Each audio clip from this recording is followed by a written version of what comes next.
আমাদের শরীর প্রকৃতির সর্বশ্রেষ্ঠ রচনা।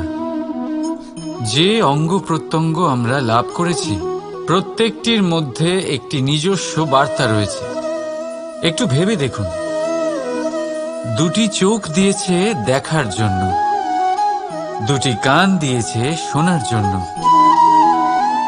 নাসিকাও আছে দুটি, দুটি হাত দিয়েছে দ্বিগুণ পরিশ্রম করার জন্য। কিন্তু জীব শুধুমাত্র একটি, তার উপরেও তীক্ষ্ণ বলিষ্ঠ দাঁত দিয়েছে তার রক্ষার জন্য। কখনো ভেবে দেখেছেন কেন?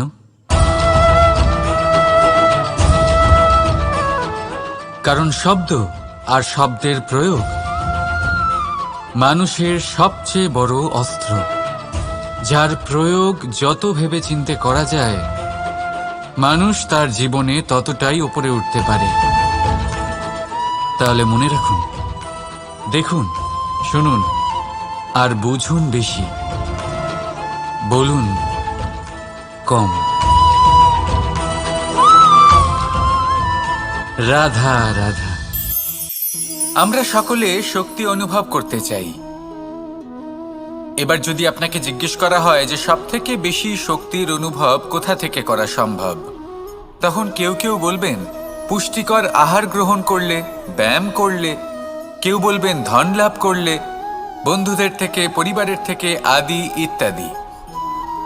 এইভাবে আপনি শক্তির অনুভব অবশ্যই করতে পারেন, কিন্তু সবথেকে বেশি শক্তির অনুভব যদি আপনি করতে চান তাহলে তা পাবেন শুধু একতার দ্বারা, সংগঠনের দ্বারা। যদি আপনাকে উদাহরণ দিই, নিজের এই হাতটাকে দেখুন, 5টা আঙুল রয়েছে। কোনো একটা বস্তুকে নিজের একটা আঙুল দ্বারা তুলে ধরার চেষ্টা করে দেখুন, বড়ই কষ্ট হবে। তখন আপনি বুঝতে পারবেন যখন এই 5টি আঙুল একত্রিত হয় তখন কোনো কাজ কতটা সহজ হতে পারে। এটাই হলো শক্তি, একতার। সব থেকে ভালো উদাহরণ যদি আপনাকে দিই তাহলে বাঁশি। এই বাঁশি থেকে অত্যন্ত মধুর সুর নির্গত হয় যা সবার মন প্রসন্ন করে দেয়। এই কথা সত্যি, কিন্তু এই বাঁশি আমি একটা বা দুটো আঙুল দিয়ে বাজাতে পারবো না। আমাকে প্রত্যেকটা আঙুল ব্যবহার করতেই হবে, তবেই এর থেকে মধুর সুর নির্গত হবে যা সকলকে প্রসন্ন করবে, ঠিক কি না? ঠিক এইভাবেই যদি আপনি চান যে আপনার জীবনরূপী বাঁশি থেকেও মধুর সুর নির্গত হোক বা সবার মনকে প্রসন্ন করে তুলুক, তাহলে আপনাকেও জীবনে একতা নিয়ে আসতেই হবে। আপনি একাও কর্ম করতে পারেন, পথ চলতেও পারেন, সামনেও এগোতে পারেন, সাফল্যও লাভ করতে পারেন। কিন্তু যখন সকলে একসাথে এগোবেন, সেই পথে চলবেন, সেই কর্মই করবেন, তখন লক্ষ্যে অবশ্যই পৌঁছবেন, সাফল্য অবশ্যই লাভ করবেন। কিন্তু সেই সাফল্য এবং তার আনন্দর সংমিশ্রণটাই একটু অন্যরকম হবে। তাই জীবনে ঐক্যবদ্ধ হন, একসাথে মিলে এগোতে থাকুন, আর আমার সাথে ভালোবেসে বলুন রাধা রাধা। মানুষ ভাবেন যে ধন অর্জন করা হলো অত্যন্ত গুরুত্বপূর্ণ। তিনি আজীবন ধন অর্জন করতে থাকেন, ধন অর্জন করার চেষ্টা করতে থাকেন। সে যাই হয়ে যাক না কেন, পরিশ্রম করতে থাকেন। স্বাস্থ্যের দিকে নজর দেন না, না উচিত সময় খাবার খান, না উচিত সময় ঘুমোতে যান, না পর্যাপ্ত সময় পর্যন্ত ঘুমন, কিছুই না। ধন অর্জন করতেই থাকেন, করতেই থাকেন। আর কিছু সময় পরে যখন তিনি অসংখ্য ধন লাভ করে ফেলেন, তখন তার সাথে ওনার শরীরে অনেক রোগ বাসা বাঁধে। এইসব রোগের উপচার করতে করতে সেই সমস্ত ধন যা উনি অর্জন করেছেন তা তিনি ব্যয় করে ফেলেন। শেষ পর্যন্ত কি হয়? আমরা যেভাবে এসেছি ঠিক সেইভাবেই ফিরে যাই, ধন এখানেই থেকে যায়। দেখুন, একটা অত্যন্ত গুরুত্বপূর্ণ কথা রয়েছে যে আপনার বোঝা উচিত। এই যে ধন, তার ব্যবহার করুন জীবনকে আরো ভালো করে তোলার জন্য। ধনের সদ্ব্যবহার করা উচিত, এমন যেন না হয় এই ধন আপনাকে ভোগ করে ফেলে। এই জীবনকে নিশ্চিত রূপে আরো শ্রেষ্ঠ করে তুলুন। কিন্তু এই ধন অর্জন করার এই প্রক্রিয়াতে নিজের সারা জীবনকে নষ্ট করে ফেলবেন না। এই জীবন উপভোগ করতে শিখুন, আর আমার সাথে ভালোবেসে বলুন রাধা রাধা। কথায় আছে, অন্ধকারে প্রদীপ প্রজ্বলিত করলে চতুর্দিক আলোকিত হয়। কিন্তু যদি এই প্রদীপ আমি সূর্যের আলোর সম্মুখে সকালবেলায় প্রজ্বলিত করে রেখে দিই, তাহলে কি হবে? আপনি বলবেন যে এটা করে তো কোনো লাভই হলো না। সূর্যের প্রকাশের সামনে এই প্রদীপ আসলে কিছুই নয়। এবার এই চিন্তা ভাবনা প্রত্যেক দিন করতে হবে, আর একটা অমূল্য শিক্ষা পেতে হবে।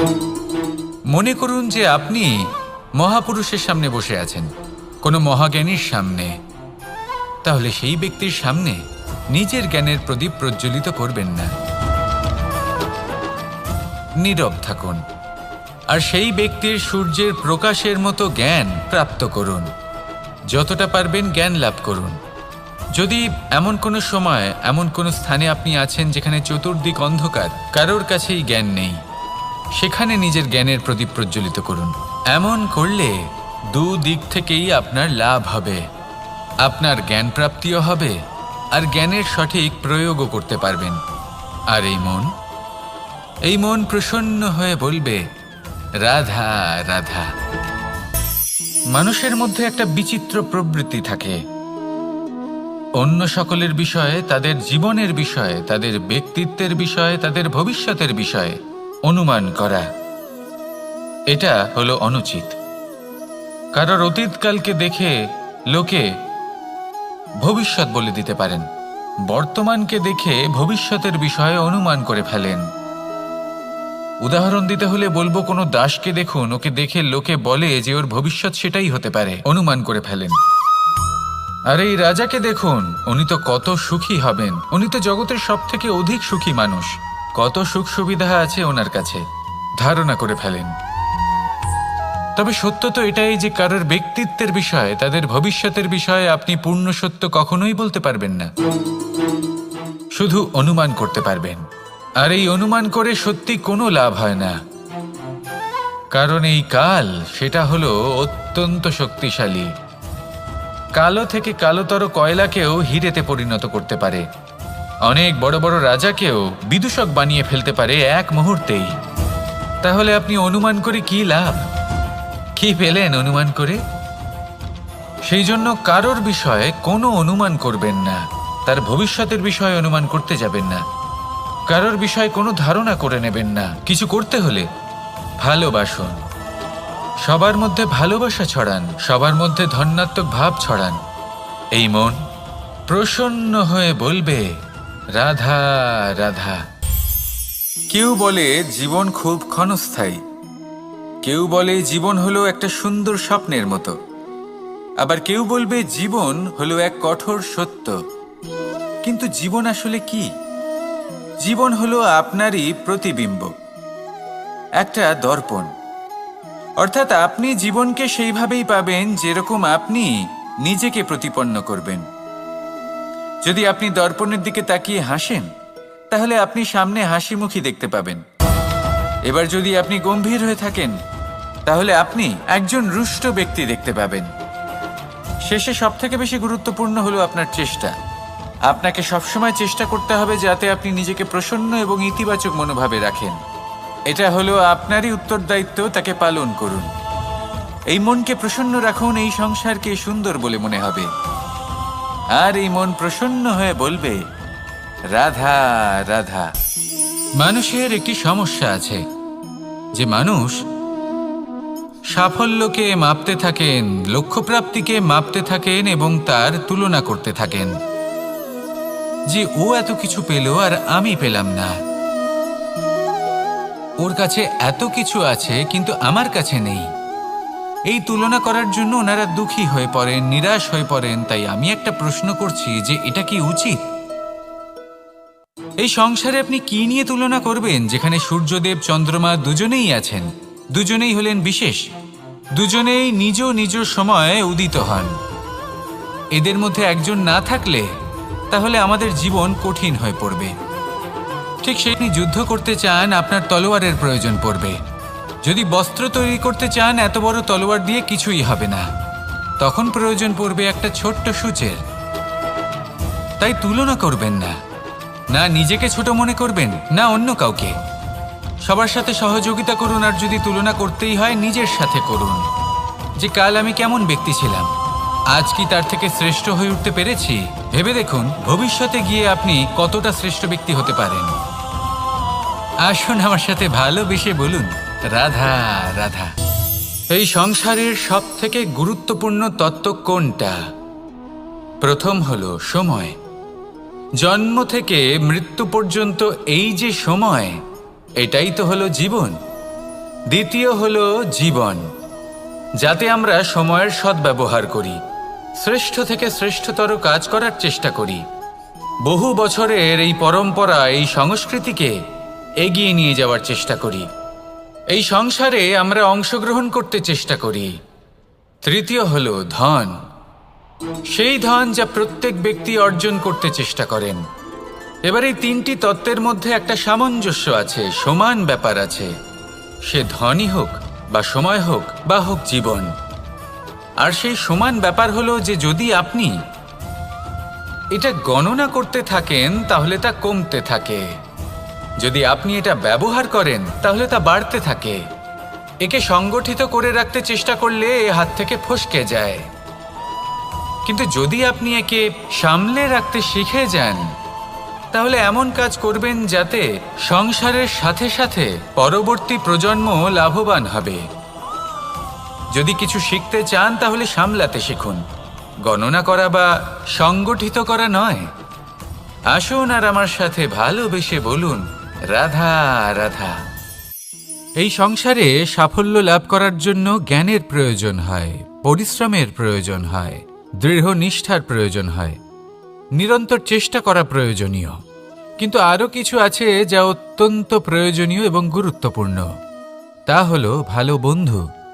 তাদের থাকা অত্যন্ত প্রয়োজনীয়। যদি ভালো বন্ধু থাকে তাহলে সময় এলে তারা ঢাল হয়ে আপনাকে সুরক্ষা করবেন। সময় এলে অস্ত্রের মতো শত্রুকে সংহারও করবেন। যদি তিনি জ্ঞানী হন, তাদের মধ্যে সদ্গুণ থাকে, তাহলে এই সব গুণ আপনার মধ্যেও প্রবেশ করবে। তাহলে সাফল্যের জন্য ভালো বন্ধু পাওয়া অত্যন্ত প্রয়োজনীয়। কিন্তু শুধু বন্ধু কেন, ভালো শত্রুও থাকা প্রয়োজনীয়। এবার আপনি ভাববেন, এ আমি কি বললাম? যদি আপনার জীবনেও ভালো অর্থাৎ শক্তিশালী শত্রু থাকে তাহলে আপনিও শক্তিশালী হতে থাকবেন।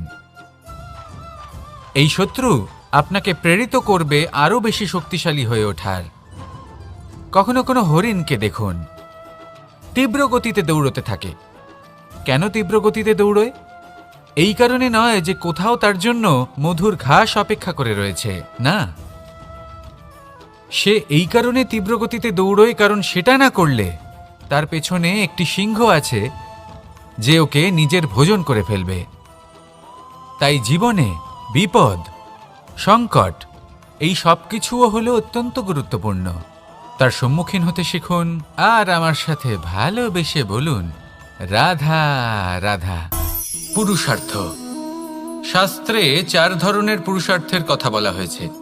প্রথম হলো ধর্ম। আপনি কি জানেন এই ধর্ম আসলে কি? আপনার কি মনে হয় ধর্ম আসলে কি? কোনো বিশেষ ঈশ্বরকে মানাই কি ধর্ম বলা হয়? নাকি কোনো বিশেষ রীতি পালন করাই হলো ধর্ম? নাকি কোনো বিশেষ সাহিত্যকে সর্বশ্রেষ্ঠ মনে করাই হলো ধর্ম? না, ধর্ম হলো সেটা যাকে ধারণ করা যেতে পারে। আর ধারণ শুধু সেটাই করা যায় যা পবিত্র। পবিত্র শুধু তাকেই বলা হয় যা নিঃস্বার্থ, যার মধ্যে শাসন করার কোনো ইচ্ছে নেই, যা সরলভাবেই প্রবাহমান, জল এবং বায়ুর মতো। যখন কোনো ব্যক্তি ধর্মকে ধারণ করেন এবং সেই ধর্ম সেই ব্যক্তিকে রক্ষা করে, তখন তাকে ধর্ম বলা হয়। ধর্ম যা রক্ষা করে অহংকার থেকে, খারাপ চিন্তার হাত থেকে। সেই জন্য পুরুষার্থ গড়ে তোলার আগে, ধর্ম পালন করার আগে ধর্মের প্রকৃত অর্থ কি সেটা বুঝে নিন। এটা জেনে রাখুন যে সমস্ত ধর্মের আধার, সমস্ত ধর্মের ভিত শুধুমাত্র ভালোবাসা। আসুন আর এই ভালোবাসার সাথেই বলুন, রাধা রাধা।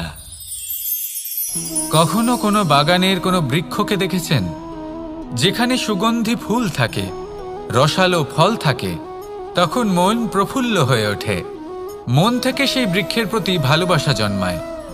কিন্তু যিনি বাগানের মালিক, শুধুমাত্র তিনিই জানেন যে কিভাবে এই বৃক্ষকে আগলে রাখতে হয়, কিভাবে তার পরিচর্যা করলে এতে সুন্দর সুগন্ধি ফুল হবে, রসালো ফল হবে।